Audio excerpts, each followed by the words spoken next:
Trump Democrats would leave Israel out there. Las Vegas, U.S. President Donald Trump warned on Saturday that a Democratic victory in 2020 could leave. Speaking at the annual meeting of the Republican Jewish Coalition, Trump touted his precedent-shredding actions to move the U.S. Embassy to Jerusalem from Tel Aviv in recognition last month of Israeli sovereignty over the disputed Golan Heights, a strategic plateau that Israel seized from Syria in 1967. The group, backed by GOP megadonor Sheldon Adelson, supported Trump's 2016 campaign and is preparing to spend millions on his 2020 effort.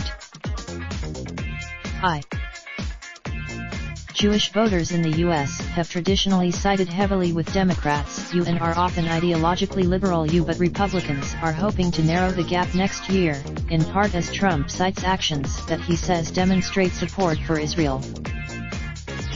Trump earned standing ovations for recounting both the embassy move and the Golan Heights recognition. Trump noted it had long been a priority for Adelson and his wife, Miriam. That Trump's speech comes weeks after he suggested Democrats hate Jews. His remark followed. Trump mockingly thanked Omar as he began his speech, before adding, "Oh." He also accused Democrats of allowing anti-Semitism to take. Before Trump's appearance, people assembled for the event carried signs with "We."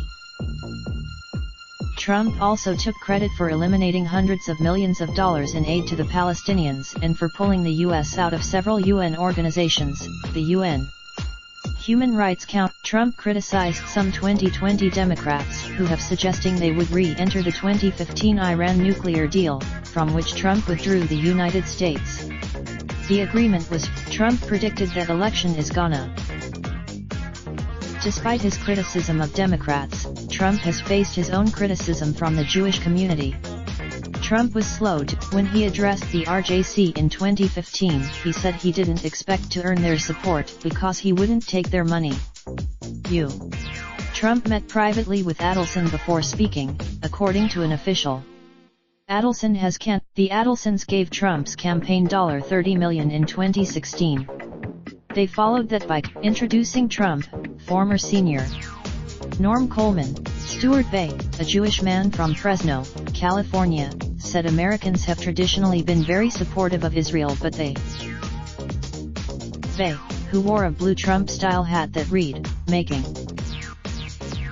According to AP Votecast, a survey of more than 115,000 midterm voters and 3,500 Jewish voters nationwide, voters who identified as Jewish broke for Democrats over Republicans by a wide margin, 72% to 26%, in 2016.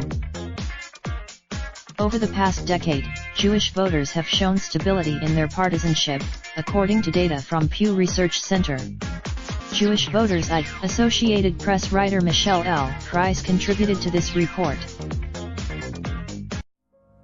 Raindrop, truck top smoking, no cooking the hot pot. Fucking on your bitch, yeah, that. Looking up, open the park pot.